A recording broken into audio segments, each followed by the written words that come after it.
My name is Zach Schimel, and I'm a 17-year-old organizer for the group who worked so hard to put this all together today, the March for Medicare for All. Let's give a big round of applause for the group.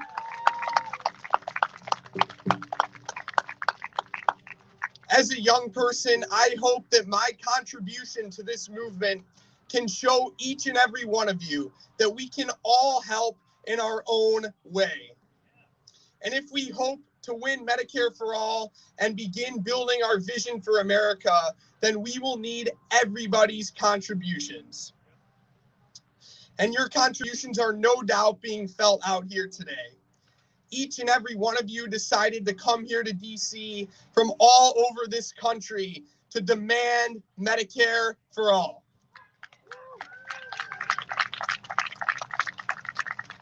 So together, we stand here today in solidarity against the greed and corruption of big pharma and the private healthcare industry. Because we know that these companies are responsible for denying so many millions of Americans the care that we need and for placing over 100 million Americans into medical debt. So today we tell those companies that enough is enough.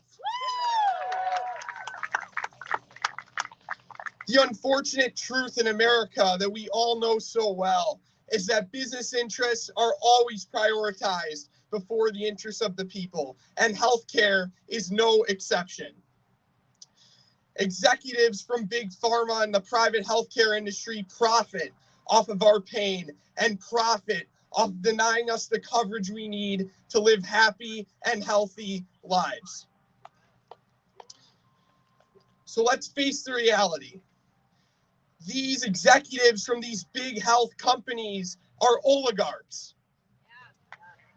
They have special political and economic powers. They buy out both sides of our elections to ensure that no matter who wins, their profits are always safe. And they are viewed by our politicians as being fundamentally more important than the people.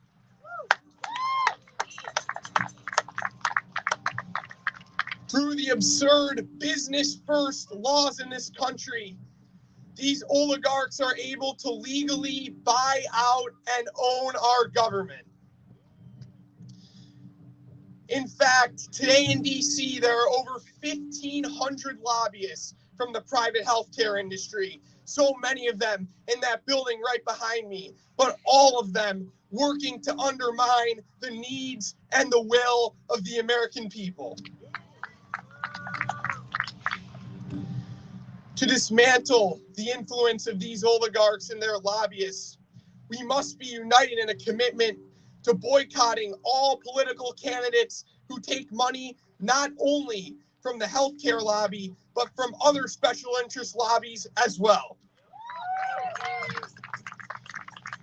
Because we must be smart enough to realize that a politician has never and will never represent both the interests of the ruling class and the interests of the people. And the sad fact is that almost every politician from the two major political parties has decided to defend the ruling class and their special interest groups. But make no mistake about it. There will come a day when we, the people, are in power. And when we are, we will hold accountable every single politician and every single lobbyist who decided to defend the ruling class and turn their back on the people.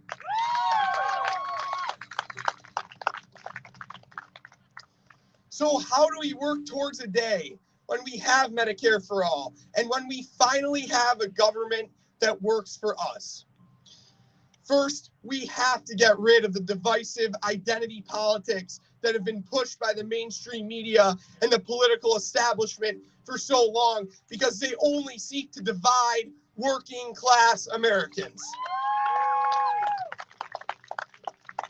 They fear us uniting to support policies that benefit all of us. They fear our ideas not only for healthcare, but for America, because if implemented, they would fundamentally change the power structure of our economy and our political system. And their fear should give us even more commitment to ensuring that our vision for America becomes a reality. So instead of playing into identity politics and the culture war, let's usher in an era of class politics. An era where we work to break down the walls that have been intentionally put up between those of different races, religions, and social ideologies, and an era where we instead come together in a coalition of common Americans against the ruling class and their special interest groups. Those of us out here today have shown a clear rejection of the status quo, where politicians are not only bought out by the healthcare lobby, but the war lobby as well. We refuse to accept their narrative that while we have hundreds of billions of dollars to funnel into endless wars, we can't afford to give healthcare to those at home.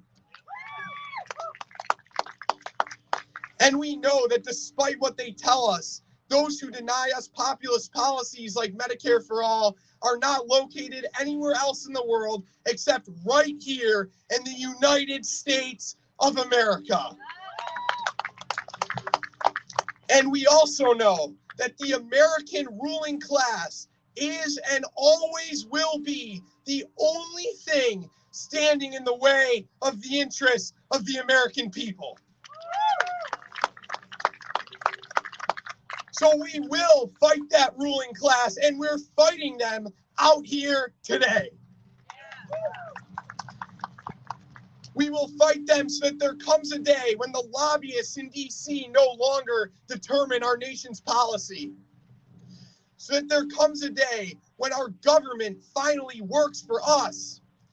And so that there comes a day when all Americans are guaranteed health care through a single payer health care system. Through our resiliency, we are going to build an America that works in the interests of its people. And although we will be met with stiff resistance from that ruling class, we know that an end to their reign over our country is not only necessary, but also inevitable. Because while they may have the wealth, and while they may have the financial resources, we have the power of the people, and there is nothing stronger than the power of the people. So together, we the people are going to win Medicare for all, and together, we the people are going to win so much more. Thank you, DC.